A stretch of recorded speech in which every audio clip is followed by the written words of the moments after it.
Assalamualaikum warahmatullahi wabarakatuh. Saya Nurul Zahwa Zakia, program studi ekonomi syariah akan mempresentasikan tentang analisis model keseimbangan ekonomi dua sektor. Apa itu ekonomi dua sektor? Perekonomian dua sektor adalah perekonomian yang terdiri dari sektor rumah tangga dan perusahaan. Berarti dalam perekonomian tersebut tidak terdapat kegiatan pemerintah maupun kegiatan luar negeri. Bentuk rutinitas ekonomi dua sektor oleh perusahaan dan rumah tangga itu pertama-tama sektor perusahaan menggunakan faktor-faktor produksi yang dimiliki oleh rumah tangga. Faktor-faktor tersebut memperoleh pendapatan berupa gaji, upah, sewa, bunga, dan untung. Terus yang kedua itu sebagian besar pendapatan yang diterima rumah tangga akan digunakan untuk konsumsi yang untuk membeli barang-barang dan jasa-jasa yang dihasilkan oleh sektor perusahaan. Kemudian yang ketiga, sisa pendapatan rumah tangga yang tidak digunakan untuk konsumsi akan ditabung dalam institusi-institusi keuangan. Terus yang keempat, selanjutnya pengusaha yang ingin melakukan investasi akan meminjamkan tabungan rumah tangga yang dikumpulkan oleh institusi-institusi keuangan. Yang akan saya bahas dalam presentasi kali ini yaitu yang pertama penentuan tingkat kegiatan ekonomi dua sektor, kemudian yang kedua itu perubahan dalam keseimbangan, yang ketiga perubahan jumlah konsumsi dan tabungan, selanjutnya tingkat kapasitas produksi dan kesempatan kerja, dan yang terakhir inflationary gap dan deflationary gap. Saya akan menjelaskan tentang penentuan tingkat kegiatan ekonomi. Menurut pandangan ahli-ahli ekonomi klasik, di mana tingkat kegiatan ekonomi akan dicapai tergantung kepada kemampuan sektor perusahaan untuk memproduksi barang-barang dan jasa-jasa. Kesanggupan ini dibatasi oleh banyaknya faktor produksi yang tersedia dalam perekonomian itu. Oleh sebab itu, menurut para ahli, sampai di mana sesuatu perekonomian dapat memproduksi barang-barang dan jasa dapat ditentukan dengan menggunakan rumus Y sama dengan fungsi dalam kurung K, L, Q, T. Nah, saya akan menjelaskan menjelaskan tentang rumus tersebut. Y-nya itu pendapatan nasional, K-nya jumlah seluruh barang modal, L-nya jumlah seluruh tenaga kerja, Q-nya jumlah kekayaan alam yang digunakan, dan T-nya itu tingkat teknologi yang digunakan. Selanjutnya, saya akan menjelaskan tentang perubahan dalam keseimbangan dan multiplier.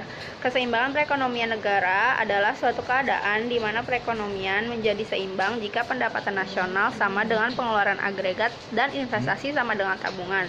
Jika ditulis dalam bentuk rumusnya sama dengan Y sama dengan C tambah 1, kemudian I sama dengan S.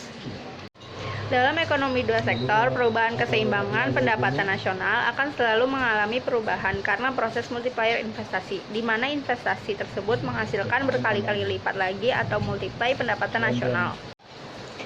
Analisis multiplier bertujuan untuk menerangkan pengaruh kenaikan atau penurunan dalam permintaan agregat terhadap tingkat keseimbangan dan terutama terhadap tingkat pendapatan nasional.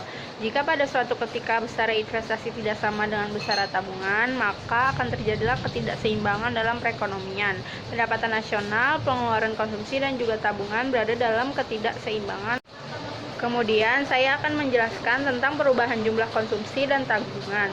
Terdapat beberapa faktor yang mempengaruhi tingkat pengeluaran rumah tangga.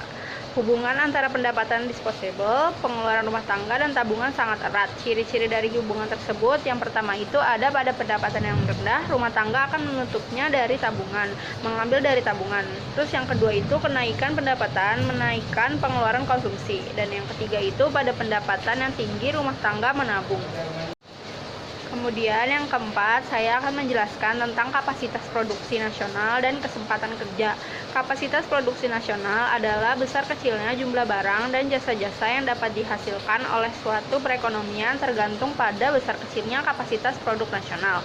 Sedangkan besar kecilnya kapasitas produk nasional tergantung kepada komposisi, kualitas, serta kuantitas daripada faktor-faktor produksi yang terdapat dalam perekonomian tersebut. Faktor-faktor produksi tersebut dapat dibedakan menjadi tiga. Yang pertama itu faktor produksi alam atau natural resources, terus yang kedua ada faktor produksi tenaga kerja atau human resources, dan yang ketiga ada faktor produksi kapital atau capital resources. Kapasitas produksi suatu perekonomian menunjukkan batas kemampuan daripada perekonomian tersebut dalam menghasilkan barang-barang dan jasa-jasa untuk tiap satuan waktunya.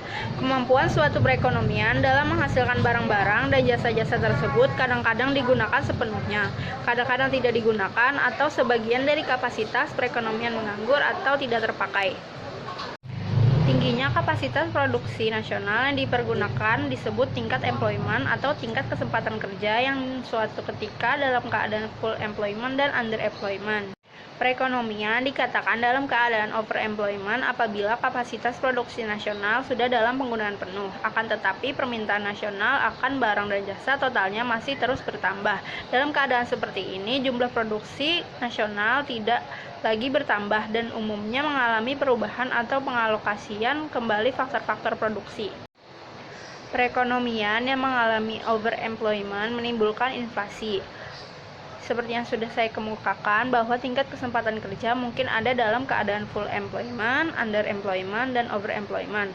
Untuk dapat memperoleh gambaran tentang sejauh manakah tingkat employment yang terjadi, menyimpang, dan kapasitas produksi yang ada, kita dapat menggunakan konsep inflationary gap dan deflationary gap. Selanjutnya, apa itu inflationary gap dan deflationary gap? Inflationary gap dan deflationary gap dapat kita terjemahkan dengan celah inflasi dan celah deflasi. Celah inflasi itu yaitu besarnya perbedaan antara jumlah investasi yang terjadi dengan besarnya full employment saving atau saving pada tingkat employment, di mana besarnya investasi melebihi besarnya full employment saving. Terus, apa itu celah deflasi? Yaitu angka yang menunjukkan besarnya perbedaan antara investasi yang terjadi dengan full employment saving, di mana besarnya investasi lebih kecil dibandingkan dengan full employment saving. Semakin besar angka deflationary gap atau celah deflasi, berarti semakin jauh tingkat employment berada di bawah full employment. Dengan kata lain, tingkat pengangguran semakin besar. Sekian dari penjelasan saya, mohon maaf bila ada kesalahan. Wassalamualaikum warahmatullahi wabarakatuh.